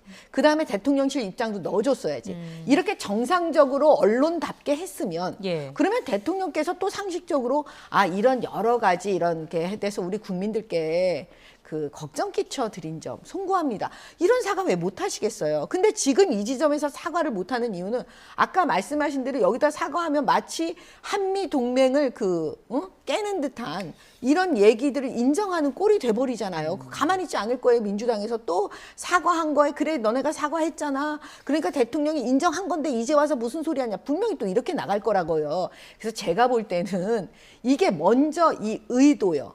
그때도 제가 말씀드렸지만 언론은요. 흔적이 남아야 돼요. 대한민국의 국익을 위해서 언론이 어느 정도 고민을 했는지 그다음에 우리 대통령의 실수한 부분에 대해서 다시 한번 확인하려고 노력했는지 그런 흔적이 전혀 없기 때문에 저희가 지금 MBC에 대해서 얘기하고 있는 겁니다. 예. 말씀하신 것처럼 여야가 이제 프레임 전쟁을 하고 있는데 여당은 어제 MBC를 항의 방문하기도 했고요. 대통령실에서는 질의서까지 보냈거든요. 이런 건 어떻게 보세요? 대통령실 질의서 보내는 건 전 처음 봅니다. 그것도 뭐 수사기관이 보낸 것처럼 보냈더라고요. 대통령실이 질의서를 보내서 그러면은 조사를 할 거예요? 이것도 초유의 사태고요. 항의 방문? 근데 항의 방문을 하는 거 우리가 옛날에 많이 봤거든요. 근데 항의 방문 해가지고 뭐 어쩌고 저쩌고 얘기하는 게 그게 국민들한테 어필하지 않고요.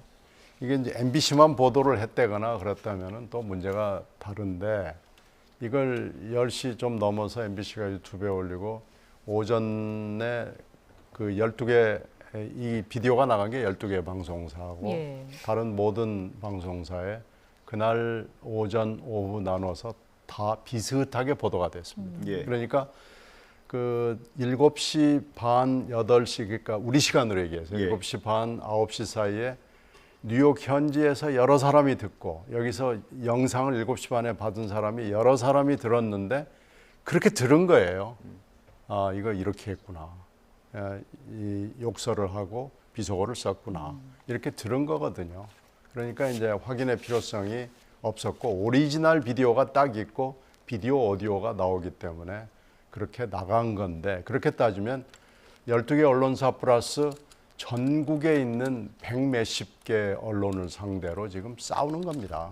그러니까 이 지금 디지털 시대에 네. 이 비디오 시장 그리고 이 뭐 기사의 어떤 전파의 시장, 메커니즘 이런 걸 잘 모르는 거예요. 이미 비디오가 없었다고 하더라도 내부 데스크 정보 보고를 통해서 이미 9시 전 시간에 전국에 전 세계에 다 깔린 거거든요. 예. 그러니까 이걸 가지고 싸우겠다라고 얘기하는 건 정말 어처구니가 없는 일이고요. 이거 정권이 못 이깁니다. 항의 방문 자체에 대해서는 어떻게 생각하세요? 항의 방문해가지고 뭐 옛날 광우병 얘기하고 그러더라고요. 예. 그러니까 광우병 원한을 지금 여기다 푸는 건데 광우병 사건은 사건이고 이 사건은 또 다릅니다. 예. 그러니까 지금 2008년, 9년에 살고 있는 거예요. 그 당시에 MBC 제가 그 앵커를 당시에 하셨잖아요. MBC 앵커를 했고 저도 예. 보도를 했고 그 당시에 이 어저께 항의 방문했던 분들이 다 요직에 있었어요. 청와대에도 있었고 예. 뭐 있었는데 그분들하고 지금 2차전을 하는 느낌이 있는데 광우병 사건을 여기하고 연결시키려고 굉장히 노력을 하지만 광우병 사건하고는 전혀 다릅니다. 이것은 오리지널 비디오가 눈 부릅뜨고 5초 동안의 비디오가 있는 거예요. 예. 지금 국민의힘에서는 대검 고발까지 예고를 한 상태입니다. 이게 수사로까지 이어질 사안이라고 보십니까? 아니, 수사를 해야지 진상 규명이 될 거예요. 그 다음에 그 5초짜리 아니 뭐 5분짜리 하여튼 비디오가 있다 그러는데 그래요, 비디오 있어요. 그러면 그 비디오를 틀 때 그대로 틀어줘야 된다니까요. 왜 자막을 입히냐고 우리가 지금 말씀드리는 거고요. 그 다음에 전 언론을 상대로 해서 싸우는 게 아니에요. 예. 언론의 생리를 알기 때문에 말씀드리는 건데 최초 이걸 제가 방송에서도 말씀드렸는데 최초로 이거를 자막을 입혀서 내보낸 사람이 누구냐니까요.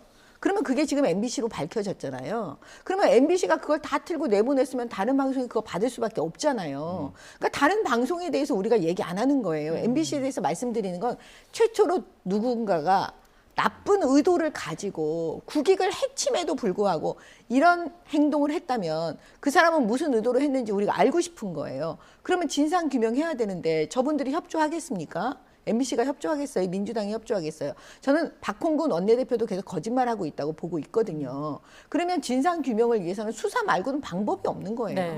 그러니까 수사를 통해서 과연 국익도 나몰라라 하고 국익을 해친다는 걸 뻔히 알면서도 이렇게 정확하지 않는 걸 정확한 것이냐 자막을 입혀서 내보낸 그 사람들이 누구이냐 무슨 의도로 그랬느냐 예. 그거는 저는 적어도 이 지점에서는 밝혀져야 된다고 봐요. 왜냐? 앞으로 언론이 이렇게 하면 안 돼요. 더군다나 MBC는 공영방송입니다. 국민들 세금이 들어갑니다. 그렇게 해서는 안 되는 거죠. 네. 그 박홍근 원내대표의 거짓말은 어떤 부분을 지적하시는 겁니까? 박홍근 원내대표는 과연 이걸 최초로 누구한테 받았냐? 어디서 이걸 입수를 해서 그거를 말을 했느냐? 그 부분에 대해서 지금 의견이 엇갈리는 예. 거예요. 시간대가 맞지 않은 거예요. 그냥 유튜브를 통해서 봤다고 그러지만 사실 민주당 관계자 누군지는 모르겠지만 이미 나와 있는 게 그 훨씬 이전에 그러니까 유튜브로 나오기 이전에 민주당에서 이미 알았다는 거거든요. 그러니까 그 부분에 대해서도 저는 박홍근 원내대표가 입장을 분명하게 밝혀야 한다고 봅니다. 입장을 분명하게 밝혀야 하고 어쨌든 그 진상 규명을 위해서 수사를 해야 한다라는 네. 말씀이셨습니다. 한편에서 이번 논란의 시작인 대통령의 발언 그리고 그에 따른 대통령실의 대응 방법에 대해서 문제를 제기하는 목소리도 높은데요. 여기에 대해서 국민의힘 TF 소속 박성중 의원 그리고 조금 다른 시각에서 이 문제를 바라본 검찰 출신 민주당 조응천 의원의 인터뷰 내용까지 함께 들어보고 돌아오겠습니다. 이 XX들도 전문가들도 판단을 못합니다. 이 사람들이 이제 이 XX가 뭐인지. 이 XX도 판단이 안 된다고요? 그렇습니다. 전문가들도 정확하게 판단을 굉장히 허리는 상황이고요. 아니 근데 대통령도 이 말을 썼는지 안 썼는지에 대한 기억이 없는 그런 상태입니다. 대통령도 하신 기억이 없으시대요? 예, 대통령도 이게 대해서 말을 한 기억이 없고요. 또 우리 그 전문가 보내서 하니까 이 사람들이 또 이 뭐 XS들이 뭐 이런 여러 가지 그 판단이 나오기 때문에 그런 이야기를 드리는 겁니다. 그렇지만 이제 영상에 잡혀 있잖아요. 근데 그거 보고도 네네. 대통령 기억 안 나신대요? 네, 그렇습니다. 바이든이냐 날리메이냐보다 윤석열 대통령이 조금 좀 억울하겠다라는 생각을 좀 했어요. 이런 말씀드리면 어떻게 했나 모르겠는데 검사 생활 한 10년 하면 그 XX, 이 XX 입에 붙어요. 평소대로 한 건데, 야 이게 이렇게 내가 욕을 먹을 일이냐. 신 의원님 어떻게 들으셨습니까? 그만해야 된다니까요. 저런 주장은 말도 안 돼요. 다 들리는데, 이게 영어도 아니고 뭐 무슨 독일 말도 아니고 우리말인데 다 들리는데 그걸 안 들린다고 저렇게 지금 버전이요. 오리지널 있을 거 아니에요? 지금 김은혜 버전, 배현진 버전, 뭐 많아요. 심지어는 뭐 지금 의원들마다 다 버전이 있어가지고 거기다가 또 윤석열 대통령 버전까지 나왔습니다. 버전이 지금 한 7, 8개 됩니다. 뭐 박수영 버전, 뭔 버전 해가지고 지금 이렇게 싸울 일이 아니. 이게 지금 뭔지 근데 국민들이 우리말이고 뭐 좀 빨리 지나가기는 하지만은 보통의 우리 국민들 시사에 관심 있는 분들 정말 한 100번 가까이 다 들었을 겁니다. 그래서 자기의 결론이 이미 있어요. XX는 했구나. 그 뒤에 바이든도 한 것 같다. 그런데 전체 맥락으로 봤을 때 바이든 대통령 욕한 거 아닙니다. 그리고 지금 국회가 미국이냐 한국이냐 뭐 그 정도의 논란 정도가 있는 거지. 이 5초짜리 이 오디오에 대해서는 이미 국민들 결론이 대충 다 나왔습니다. 지금 여론조사 결과도 보이잖아요.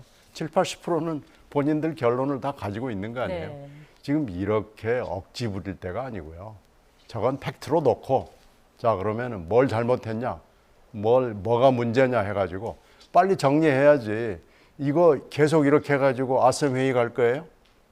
어떻게 할 거예요? 에이펙 회의 갈 거예요?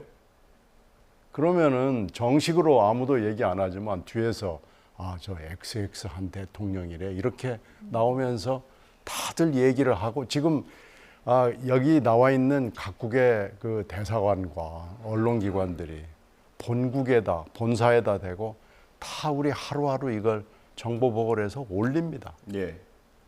그래서 압니다. 그러나 공개적으로 공식적으로 얘기 안 하죠. 이런 창피가 어디 있습니까? 한국의 수준이 이거밖에 안 됩니까? 이거 빨리 정리해야 됩니다. 또 수사해 보십시오. 수사를 한들 무슨 결론이 나오겠어요? 이거 이렇게 갈 일 아닙니다. 추 의원님께 여쭤보고 싶었던 게 조응천 의원 의견에 공감하시는지 궁금했습니다. 자막 나가고 있습니다. 아니 뭐 그럴 수 있죠. 그 말에. 왜냐하면 본인이 조응천 의원도 검사를 했었고 저도 사실은 이제 검사를 했기 네. 때문에 검사들의 습성이라든지 이런 걸 일반적으로 얘기하신 거잖아요. 예. 그럴 수는 있는데 지금 저도 이걸 되게 많이 들어봤어요. 어쩔 수가 없잖아요. 안 들을 수가 없잖아요. 근데 자꾸 듣다 보면 그게 처음에 자막에 그 MBC가 입혀준 그걸로 들으면 그 말이 맞는 것 같고 그리고 또 그게 아니라고 생각하고 만약에 그 XX가 사람들이라고 놓고 보면 또 그 말도 맞는 것 같고 어떤 때는 또 바이든이면 그게 맞는 것 같고 또 어떤 때는 날리면이 맞는 것 같고 사실은 많이 들어봤는데 이렇게 생각해보고 저렇게 생각해볼 때마다 이게 확실하지가 않은 거예요. 그래서 저는 처음에 그 자막 입힌 부분 정말 잘못됐다라고 계속 제가 지적 드리는 거고요. 지금 신경민 의원님도 그 지점에서는 솔직하시지 않은 거예요. 뭐냐, 적어도 언론 보도에 대해서 어떻게 해야 된다는 부분에 대해서 얘기 안 하고 계시잖아요. 예. 그다음에 두 번째는 이겁니다. 이 언론이요. 그 기본적으로 저는 이런 비속어, XX 뭐 이런 부분에 대해서 본인들이 자막을 입힐 정도면은요. 먼저 아까 제가 계속 지금 반복되는 얘기인데 그 부분에 대해서 이거 핵심은 뭐였냐면 저는 그거 같아요. 한미 동맹을 훼손시키는 보수 정당. 이 프레임을 만들고 싶었던 거잖아요. 근데 지금은 또 어떻게 얘기하시는 줄 아세요? 지금 조홍천 의원도 그렇고 신경민 의원님도 같은 얘기세요. 방송에서. 뭐냐면 이제 바이든 중요하지 않대요. 바이든은 중요하지 않대요. 그게 날리면이든 바이든이든 중요하지 않대요. 앞부분에 그 XX가 더 중요하다고 말을 바꾸고 계시는 거예요. 그러니까 제가 볼 때는 만약에 대통령께서 또 사과를 하고 또 뭔가 해명을 하잖아요. 그러면 또 다른 게 중요한 게 또 해갖고 이슈는 계속 될 거예요. 여기서 멈춰지지 않아요. 예. 신경민 의원님은 멈출 수 있지만 다른 분들은 절대 멈추지 않고 계속 간다니까요. 예. 그래서 제가 볼 때는 이 부분에 대해서 처음 이렇게 나쁜 의도를 가지고 했다고 보여지는 이런 상황들을 만드신 분은 저는 책임지고 저는 지금이라도 그분이 먼저 사과를 해주시면 그러면 저는 이게 끝난다고 봐요. 그 대통령실 대응을 하나 좀 여쭤볼게요. 이게 현지 그 기자단들이 처음에 그림을 확인하면서 이런 내용이 있네라고 인지를 한 거 아니겠습니까? 근데 그 당시에 대통령실 비서관실 어느 한 비서관실 직원도 있었다고 하고요. 그럼 아마 보고가 됐겠죠. 그걸 인지를 하고 엠바고가 풀릴 때까지가 한 10시 반 3시간, 2시간 반 정도 있었던 거예요. 근데 그 사이에 이제 대통령실에서 이거 명확하지 않으니 우리가 확인을 해보겠다라는 입장을 밝히거나 그런 게 아니라 외교적으로 문제가 될 수 있으니 좀 미뤄달라 이런 식으로 대응을 한 겁니다. 아니 그 대응 부분도 지금 나오는 얘기들이 조금씩 다 달라요. 좀 기다려 달라고 했다는 얘기도 많거든요. 그러니까 지금 누구 얘기를 듣고 말하느냐에 따라서 지금 사실 사실관계가 그것도 확인이 안 된 것 같아요. 근데 대통령실의 지금 문제점은 그게 아니고 제가 볼 때는 이제 국내에서 이게 이제 문제가 됐을 때요. 당연히 거기 홍보수석이라든지 뭐 대통령실 관계자한테 여기 우리 언론이 국내 언론이 전화 안 했겠습니까? 그다음에 거기에 있는 이제 언론들도 나중에 알았겠죠. 저는 제가 듣기로는 처음에 몰랐었대요. 왜냐하면 기자들은 지금 다른 거 쓰느라고 정신이 없었기 때문에 그 영상의 그 내용을 몰랐던 거예요. 나중에 알았다는 거예요. 그러면 그런 상황 정도 됐다면 대통령실에서는 빨리 파악을 해야죠. 지금 MBC가 민주당이 어떤 의도를 갖고 있는지 그 대통령실에서 몰랐을 리가 없거든요. 그렇다면 빨리 해서 그거를 전문가한테 의뢰해서 답이 나올 때까지 기다리기 전에 그 당시 상황 속에서 확인될 수 있는 거 말씀드려야 돼요. 예를 들면 이런 거죠. 이거는 미국에 관한 얘기가 아닙니다. 예. 이 부분에 대해서 계속 보도하시면 안 된다. 그러면 나중에 책임을 물을 수밖에 없다. 일단 멈춰달라. 그다음에 나중에 대통령께서 대통령실에서 직접 해명할 수 있는 시간이 지금 오니까 그때 하겠습니다. 그런 얘기를 하시고 그다음에 아무튼 이런 문제로 인해서 국내에서 우리 국민들께 걱정을 끼쳐드린 점에 대해서 송구합니다. 이 정도 멘트를 먼저 날려주고 약간 멈추게 했어야 되는데 저는 그 타이밍을 좀 놓친 부분에 대해서는 대통령실에서 좀 한번 생각을 해봐야 되지 않겠나. 예, 그렇게 제 스스로 그냥 저 혼자 생각해봤습니다. 알겠습니다. 이게 또 워낙 얘기가 많아서 더 상황이 복잡해지는 느낌도 없지 않아 있는 것 같고요. 마지막 주제 짧게 좀 얘기를 나눠보겠습니다. 해리스 미국 부통령이 오늘 우리나라를 방한해서 윤 대통령을 접견을 했습니다. 이제 오후에 비무장지대 DMZ를 방문한다고 하는데 상당한 의미가 있는 것 같아요. 해리스 부통령이 가는 건 지금 시점상으로 굉장히 중요하죠. 지금 한미일 합동훈련이 진행 중인데다가 계속 지금 북한이 미사일을 쏴대고 있잖아요. 그것도 이 시기에 이렇게 쏘는 건 굉장히 이례적인 거고요. 더군다나 이 시점에 해리스 부통령이 만약에 일본 국장만 갔다가 그냥 돌아갔다 그러면은 메시지가 좋지 않죠. 그렇게 더군다나 한국에 와서 DMZ를 그냥 안 갔다 그러면은 뭐 그건 큰 문제는 아니지만 강력한 메시지를 못 줄 수 있는데 와서 DMZ까지 가고 이러는 건 굉장히 중요한 대북 메시지가 있는 거죠. 그래서 그건 참 잘 짜인 일정으로 판단됩니다. 오늘 자리에서 IRA도 좀 논의가 될 수 있을까요? 저는 당연히 그거는 그러니까 우리 측에서는 당연히 논의를 해야죠.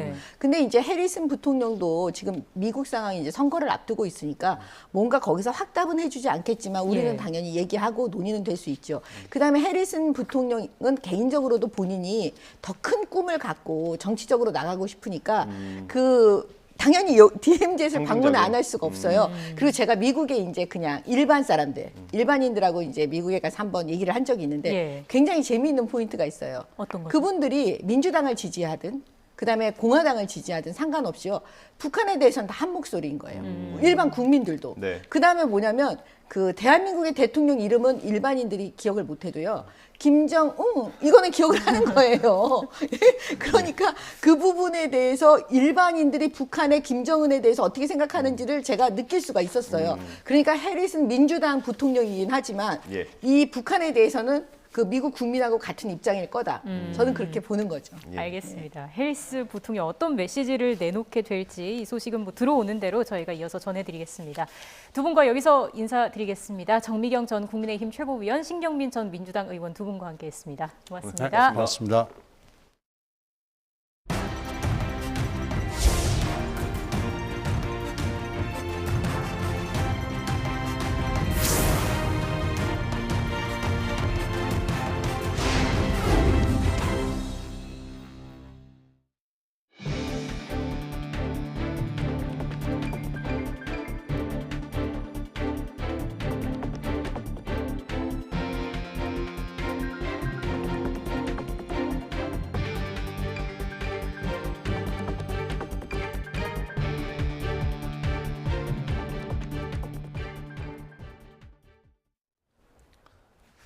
네, 2006년에 도입됐지만 제대로 시행된 적이 없어서 실효성 논란이 있었던 재건축 초과이익 환수제와 관련해 정부가 개편 방안을 내놨습니다. 부담금 면제 기준을 높이고 1주택 장기 보유자에게 감면 혜택을 주는 방안 등이 담겼습니다. 최기성 기자가 보도합니다.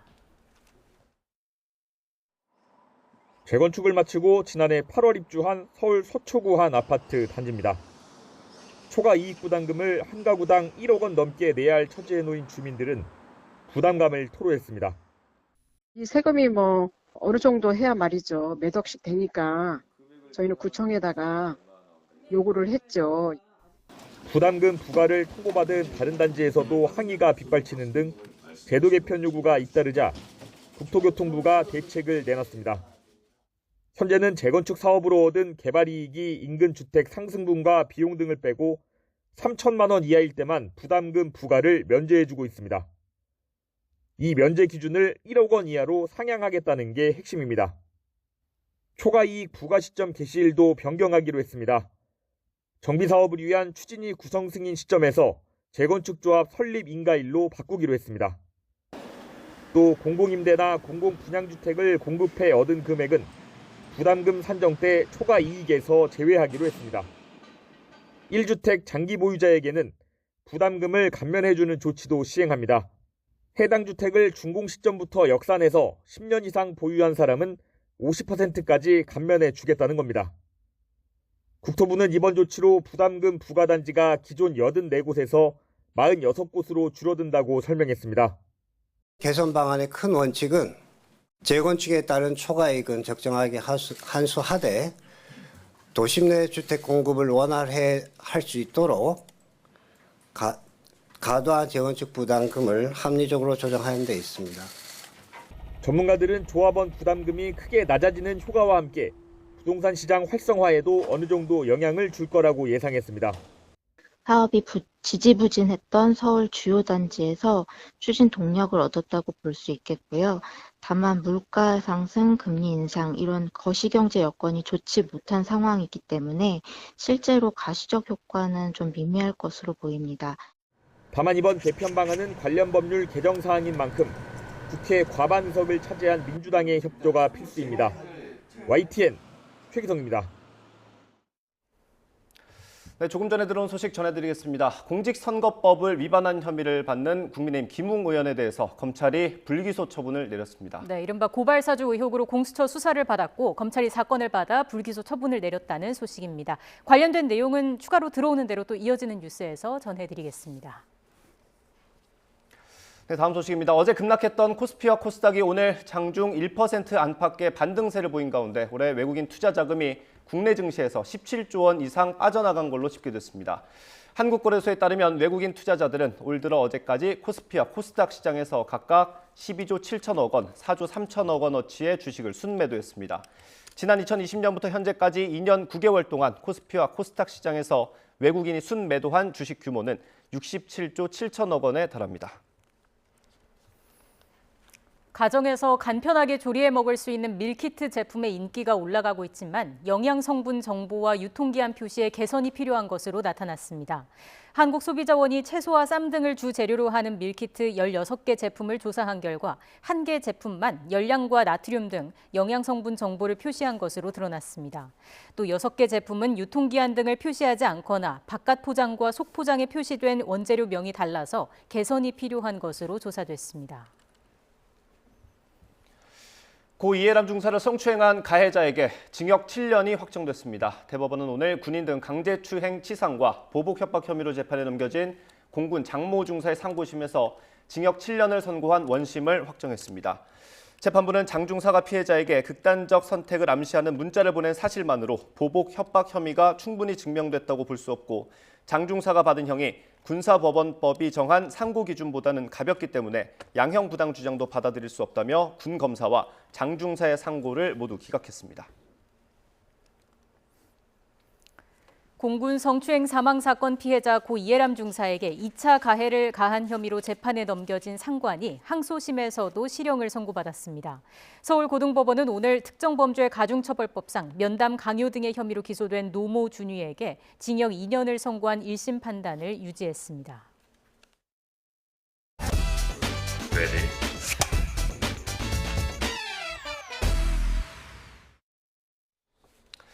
우리나라 드라마의 역사를 새로 쓴 오징어 게임. 이 오징어 게임이 휩쓴 수많은 상 가운데 평소 배우의 그림자로 활동해서 상대적으로 주목받지 못했던 이들을 위한 상도 있었습니다. 네, 오늘 CNN 이슈에서는 미국 에미상에서 스턴트 퍼포먼스 상뿐만 아니라 미국 배우조합상에서 스턴트 앙상블상까지 받은 이태영 무술팀장 모시고 스턴트 세계의 빛과 그림자에 대해서 들어보겠습니다. 어서 오십시오. 어서 오십시오. 안녕하세요. 예, 안녕하세요. 오늘 처음 뵙는데 네. 굉장히 미남이십니다. 아유. 예, 많이 들으시죠? 아닙니다. 예. 그 그림자로 생활하시기에는 너무 아까운 것 같습니다. 이게 그림자라기보다는 저희들이 하는 일이 누군가를 이제 위험한 요소를 대신하는 일이다 보니까 가끔은 저희가 그게 자랑거리일 수도 있는데 저희의 직업을 또 자랑을 하면 프로그램을 이제 홍보하거나 마케팅을 할 때 대역이 오히려 주목받는 경우는 또 그런 홍보 효과에는 좋지 않을 때가 많아서 그런 명칭이 조금 따라왔던 것 같습니다. 말씀도 참 잘하시네요. 수상 일단 다시 한번 축하드립니다. 감사합니다. 시상 때 올리셨을 때 기분이 어떠셨나요? 시상 때는 근데 그 미국에서 2명의 이제 스턴트 팀을 초청을 했는데 이제 저희 담당 무술 감독님이셨던 정성호 무술 감독님이랑 그다음에 제일 큰 형이었던 심상민 팀장님이 참가를 하셨어요. 네. 참석을 사실 상상도 못했지. 그냥 참석하는 데 의미를 두자 하고 갔는데 수상을 해서 다들 뭐 핸드폰이 뭐 난리가 났었습니다. 그래요. 경력이 혹시 얼마나 되셨어요? 저는 올해로 17년 차 됐습니다. 혹시 17년 동안 이렇게 시상대 수상을 해보신 적이 있습니까? 아니요. 말도 안 되고 뭐 꿈 같은 일이었죠. 이런 주목을 받지 못했던 직업이었고 이제 그런 직업군이 사실 우리끼리만 이제 굉장히 큰 보람을 느끼고 만족을 느끼면서 스트레스 없이 일을 하는 직업군에서 이제 열심히 나름의 프라이드로 일을 하던 직업이었는데 그냥 말이 안 나오면 아직 그 충격에서 빠져나오지 못하신 것 같으세요. 날마다 너무 벅차오르는 것 같아요. 행복한 충격이죠. 스트레스가 없다고 하셨는데 정말 없습니까? 초반에는 뭐 엄청나게 많고 사실 스트레스가 없다는 게 이제 몸을 쓰고 이제 각자의 머리를 써서 설계를 하고 그걸 직접 몸으로 이행을 하고 그렇게 됨으로써 많은 배우들과 많은 연출진들이 이제 주목을 또 받아서 좋은 작품으로 나올 수 있고 이제 그런 일에 대한 만족도가 굉장히 높아서 좋은 것 같고 또 하나의 종목의 운동이 또 귀찮고 싫어지면 다른 운동을 또 하면 그게 또 저희한테는 되게 큰 도움이 될 때가 있거든요. 그래서 좋아하는 활동의 영역을 넓히는 것도 저희들의 되게 큰 이제 자산 중에 하나라서 뭐 운동하는 거 좋아하는 사람들은 그런 부분에 대해서는 만족도가 높은 것 같습니다. 저희 지금 화면으로도 촬영 당시 모습이 나오고 있는데 이 오징어 게임 찍으시면서 가장 어려웠던 장면이 있을까요? 이거는 저희 부분이 어려웠던 거라기보다 저희가 재작년에 촬영을 하고 작년에 이제 오픈이 됐는데 코로나 유행이 가장 심했을 때 촬영을 했었어요. 진짜 힘들었던 게 현장에 누가 이제 다 같이 이제 물론 이제 하루 전이든 전전날이든 코비드 검사를 하고 현장에 와서 자가 키트를 또 하면 이게 잠복기라는 거를 그걸 인지를 못해 그냥 누가 나왔다 하면 바로 현장 철수 됐었는데 저도 한번 철수 당할 뻔하고 그렇게 돼서 한 2번 정도 한 달 정도씩 한 2달을 오징어 게임 현장에 전체 휴식 기간도 있었던 것 같아서 흐름이 끊기는. 네, 되게 모든 그 시대에 있었던 모든 영화 드라마 촬영 현장들이 그런 어려움을 겪었던 것 같아요. 지금 저희 나가고 있는 저 화면은 무슨 장면인가요? 저거는 저희 테스트 장면인데 4화 때 그 저희 그 줄다리기 할 때 이제 그 추락 장면이나 이제 사고 장면들 테스트하느라 이제 연습했던 세트장 미리 가서 전날부터 이제 와이어 작업하고 연습했던 장면입니다. 그 줄다리기 하는 장면이 굉장히 네. 높은 평가를 받았죠. 네. 그게 근데 저희도 아마 거의 그렇게 많은 인원을 동시에 와이어를 매단 게 처음이지 않았나 싶어요. 왜냐하면 와이어라는 거는 보통 우리가 생각을 했을 때 주인공이 멋지게 날아오른다던가 혹은 어떤 뭐 악당이 높은 곳에서 이제 되게 위험천만하게 추락을 한다거나 이럴 때 와이어를 많이 하는데 저렇게 한 8명 정도가 동시에 와이어를 한다는 게 되게 쉽지 않은 작업이어서 그래서 동시에 한 줄에다가 떨어뜨리느냐 한 명 한 명을 한 줄에 각자 한 줄씩 달아서 각 인원으로 그 한 명 한 명을 다 케어하느냐 이것 때문에 미리 좀 테스트를 많이 했던 것 같아요. 이번에 스턴트 연기를 하는 입장에서 그 오징어 게임 속에서 이 장면만큼은 내가 봐도 진짜 멋있었다 하는 장면이 있었을까요? 그 저희가 항상 조금 추구하는 액션이 어설픈 것도 좀 인정을 하고 조금 이렇게 튀지 않고 이 드라마에 잘 녹아들 수 있는 액션을 구현을 하자 이런 취지인데 그 마지막에 이제 이정재 선배님이랑 박혜수 선배님 1대1을 싸워야 되는데 보통 주인공들이 많은 드라마나 이런 데서 싸움을 하면 잘 싸웠고 멋있게 보이기 하거든요. 근데 싸움을 못하고 한 명은 그냥 공부만 하고 이렇게 했던 역할이었고 이정재 선배님은 그냥 그 안에서 극중 역할이 도박에 빠져 사는 그냥 백수 이런 사람인데 그 둘이 마지막에 극에 달한 상태에서 만났을 때 어떤 싸움의 형태가 될 것인가에 대해서 우주 감독님들도 고민을 되게 많이 하셨고 그러니까 적당히 어설퍼 보이는 싸움이 하지만 둘이 다 정말 목숨을 걸고 치열한 혈투로 잘 녹아든 것 같아서 아주 명장면이었던 것 같습니다. 실제 싸움과 가장 비슷했던 것 같습니다. 드라마나 영화에 나오는 것 중에. 맞습니다.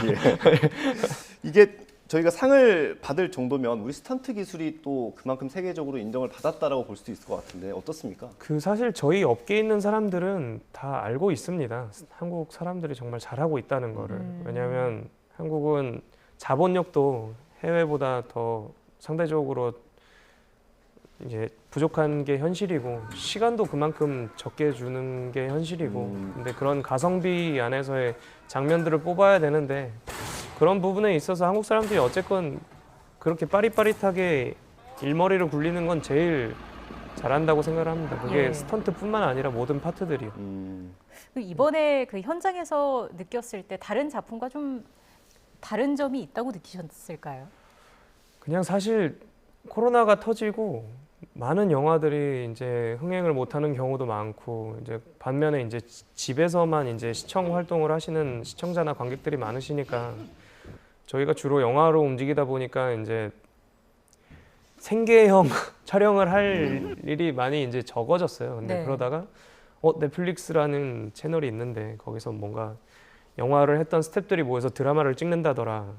이제 또 그 전에 이제 했었던 드라마들이 있었고, 근데 오히려 영화 했던 스태프들이 모여서 이제 드라마를 만드는 거에 대해 처음에는 약간의 반신반의하는 사람들도 있었는데 그냥 영화 시리즈를 몇 개를 만들자라는 취지로 그냥 긴 영화 작업의 하나라고 생각을 하고 이렇게 참여를 하자라고 생각해서 재미나게 찍었던 것 같아요. 이게 스턴트 배우들이 각각 이제 배우를 다 담당하게 되는 겁니까? 촬영을 하면? 그 특정 인물, 그러니까 스턴트가 필요한 액션이 필요한 특정 인물들을 메인 이제 대역들이 맡아서 담당해서 코칭도 하고 현장에서 가이드도 하고 대역도 필요한 스턴트 장면에서는 대역도 하고 하는데요. 이정재 배우님 같은 경우는 임태훈 무술 팀장이 했었고, 그다음 박혜수 선배님 대역 같은 경우는 심상민 무술 팀장이 했었고요. 네, 그리고 정호연 씨 대역은 이제 김차희 팀장이 했었고, 네, 저는 그냥 스턴트만 했습니다. 스턴트만 하셨고요. 이게 사실 그냥 제가 보기엔 너무 무서워 보이거든요. 어떻게 하다가 이 세계에 들어서게 되신 걸까요? 근데 약간 어릴 때부터 운동을 해서 다양한 운동들을 많이 해봤는데 현실적인 저의 상황, 저희 형도 운동을 했었는데 이게 한국은 이제 우승자 1등 아니면은 되게 이제 살아남기 힘든 게 스포츠계의 현실이잖아요. 약간 오징어 게임의 그 주제와도 그렇죠, 약간 맞닿아 그렇죠. 있네요. 약간 진짜 저는 저기서 살아남고 싶어서 정말 열심히 참여를 했던 것 같은데 예. 어릴 때 각 운동 종목마다 시합을 나가면 우승할 일보다 준우승하거나 뭐 3등하거나 이런 일이 되게 많았었는데 각자 운동했던 친구들을 놓고 저랑 운동적인 실력을 놓고 봤을 때 골고루 잘하는 종목들을 보면 제가 골고루 하는 건 제일 잘하는 것 같은 자신감이 좀 있더라고요. 예. 근데 그러면서 이제 하나의 이제 그런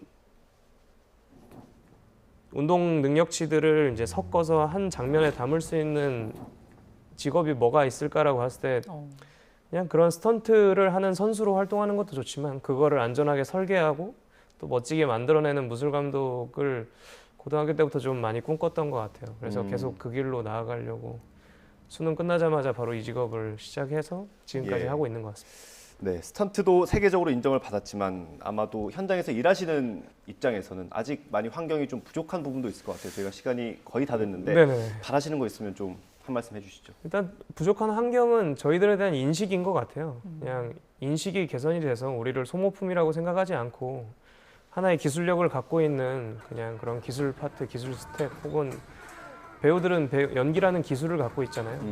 이제 훌륭하신 아나운서님이나 앵커님들은 좋은 소식을 잘 전달할 수 있는 기술을 갖고 계시고 저희도 운동을 하고 몸을 쓰는 기술이라는 걸 갖고 있는 사람들인데 그 인식들이 좋게 개선이 되면 분명히 경제적인 측면도 개선이 될 것이고 안정적인 측면도 개선이 될 것이고 그럼 그 일들을 하는 저희도 분명히 능률이 같이 높아질 것이라고 생각하기 때문에 저희들에 대한 인식 개선이 가장 먼저이지 않나라고 생각을 합니다. 지금 저희가 자막을 봤는데 스턴트 배우들도 노조가 있다고요? 네, 저희 스턴트 노조가 있습니다.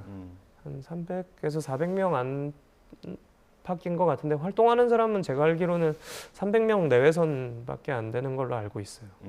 그 노조원이시고요? 네, 노조에 가입되지 않으면 저희는 활동을 할 수가 없습니다. 아, 그렇군요. 네. 알겠습니다. 많이 좀 인식이 더 좋게 바뀌었으면 좋겠고요. 스턴트 배우들이 안전하게 능력을 발휘할 수 있는 환경도 잘 조성이 되었으면 좋겠습니다. 지금까지 이태영 무술팀장과 함께 이야기 나눴습니다. 고맙습니다. 감사합니다.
네 달여 만에 호흡기에 안 좋은 초미세먼지가 다시 고개를 들었습니다. 현재 서울은 맑은 날씨지만 보시는 것처럼 시야가 무척 답답한 상황인데요. 현재 서울의 초미세먼지 농도는 54 마이크로그램으로 이 정도면 평소의 2~3배 수준입니다. 이렇게 초미세먼지 농도가 나쁨 수준까지 치솟은 건 여름 이후 올가을 들어 처음입니다.